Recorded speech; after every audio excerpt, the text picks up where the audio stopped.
मासिक धर्म में स्त्री को छूने से क्या होता है? आखिर किस श्राप के कारण स्त्री को हर महीने पीड़ा सहना पड़ता है? जी हाँ दोस्तों, नमस्कार, हर हर महादेव, ओम नमः शिवाय। दोस्तों, आज हम इन्हीं सवालों के जवाब इस वीडियो के माध्यम से हम आपको बताने वाले हैं, तो आप इस वीडियो को लास्ट तक जरूर देखिएगा।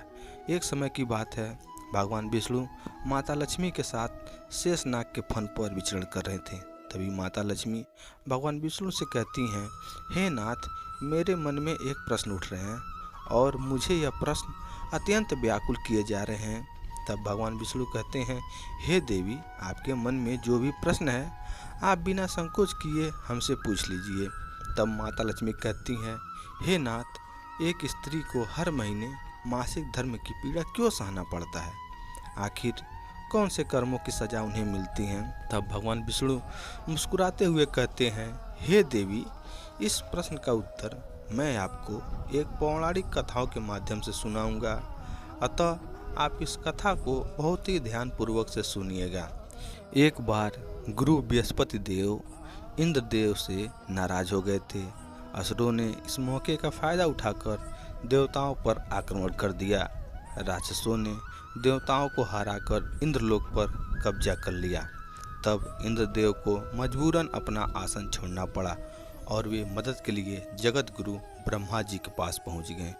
ब्रह्मा जी ने इस समस्या के निवारण के लिए इंद्र देव को किसी ब्रह्मा ज्ञानी की सेवा करने के लिए कहते हैं। ब्रह्मा जी के अनुसार इंद्र जी एक ब्रह्मा ज्ञानी की सेवा करने में लग गए। उस ब्रह्मा ज्ञानी की माँ एक असुर थी। इंद्र जी इस बात से अज्ञान थे और वे जो भी सामग्री ब्रह्मा ज्ञानी को चढ़ाते थे वह असुरों के पास चली जाती थी। इस तरह इंद्र जी की सेवा निष्फल साबित हो रही थी।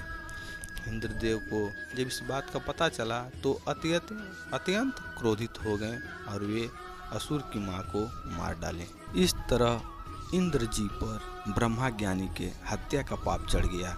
वह जहाँ भी जाते यह पाप राक्षसी के रूप में उनका पीछा करता रहता था। उसके बाद इंद्रदेव थक कर तथा हार कर एक पुष्प के अंदर समा गए और वहीं छुपकर कई सालों तक भगवान विष्णु जी की आराधना करने लगे।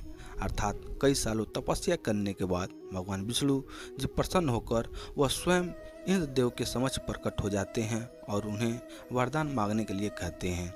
तब इंद्रदेव भगवान विष्णु से ब्रह्मा ज्ञानी की हत्या के पाप से मुक्त दिलाने का वरदान मांगते हैं तथा भगवान विष्णु जी कहते हैं, अगर मैं इस तुम्हारे पाप को 4 भागों में बांट देता हूँ तो तुम इस पाप से मुक्त हो जाओगे। तब इंद्रदेव कहते हैं, हे प्रभु, वह 4 भाग कौन कौन से हैं? तब भगवान विष्णु जी कहते हैं कि मैं तुम्हारे इस पाप को जल, धरती और वृक्ष स्त्री में बराबर बराबर बांट दिया जाए तो तुम इस पाप से मुक्त हो जाओगे। यह बात सुनकर इंद्रदेव जी ने चारों चीज़ों को मनाने की कोशिश में जुट गए। इंद्र जी ने वृक्ष, जल, धरती और स्त्री को अपने पाप का बराबर बराबर हिस्सा बांटने के लिए मना लेते हैं। इसके बदले उन्होंने एक एक वरदान देने का भी वादा किया। इंद्र का पाप लेने के बदले वृक्ष को अपने आप में जीवित होने का वरदान मिला। जल ने भी इंद्र के पाप का एक हिस्सा ग्रहण किया और उसे यह वरदान मिला कि उससे में किसी भी चीज़ को पवित्र करने की ताकत होगी। इस तरह धरती ने भी इंद्र के पाप के बदले में वरदान लिया और उस पर पड़ने वाली चोट का कोई असर नहीं होगा और वह फिर से ठीक हो जाएगा।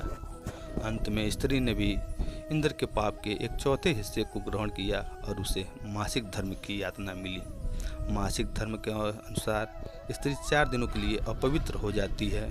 मित्रों, भगवान श्री हरि कहते हैं, हे लक्ष्मी, अब मैं तुम्हारे प्रश्न के उत्तर इस कहानी से सुनाऊंगा, अर्थात तुम इस कहानी को अंत तक जरूर सुनना।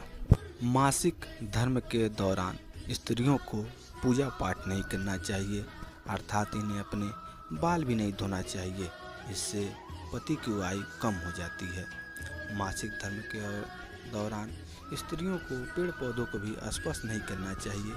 मासिक धर्म की स्त्री के साथ संबंध भी नहीं बनाना चाहिए, अर्थात जो भी पुरुष ऐसा करता है तो उसे ब्रह्म हत्या का पाप लगता है। जो मासिक धर्म वाली स्त्री के वस्त्रों को स्पर्श करता है उसे भी पाप लगता है। मासिक धर्म वाली स्त्री के शरीर में 3 दिनों तक ब्रह्म हत्या का पाप निवास रहता है और वे चौथे दिन ही स्नान करके पवित्र हो जाती हैं। चौथे दिन स्नान करने के पश्चात मासिक धर्म वाली स्त्री को अपने पति का ही मुख देखना चाहिए तथा अन्य किसी का भी नहीं। यदि पति समीप नहीं है तो सूर्य देव के दर्शन करना चाहिए। ऐसी स्त्री को जमीन पर ही सोना चाहिए, अर्थात यह अति शुभ होता है, जिससे उनके गर्भाशय की पीड़ा कम हो जाती है और स्वास्थ्य भी अच्छा रहता है। उन्हें अपने वस्त्र को हमेशा अलग रख के और अलग से धोना चाहिए। उसी ब्रह्म हत्या का भाग के कारण स्त्रियों को मासिक धर्म आता है।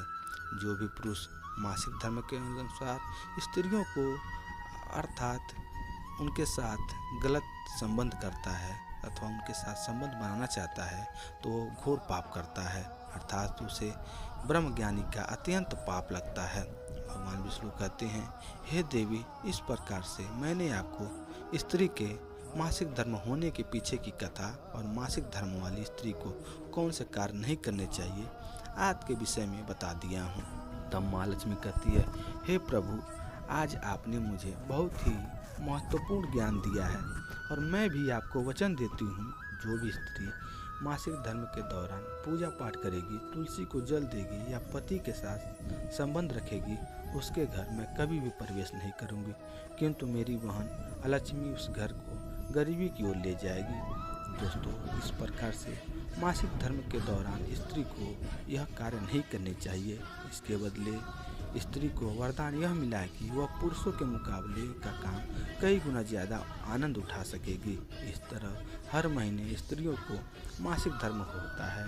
इस दौरान वह कोई भी धार्मिक या शुभ कार्य नहीं कर सकती है। दोस्तों, यह थी आज की जानकारी।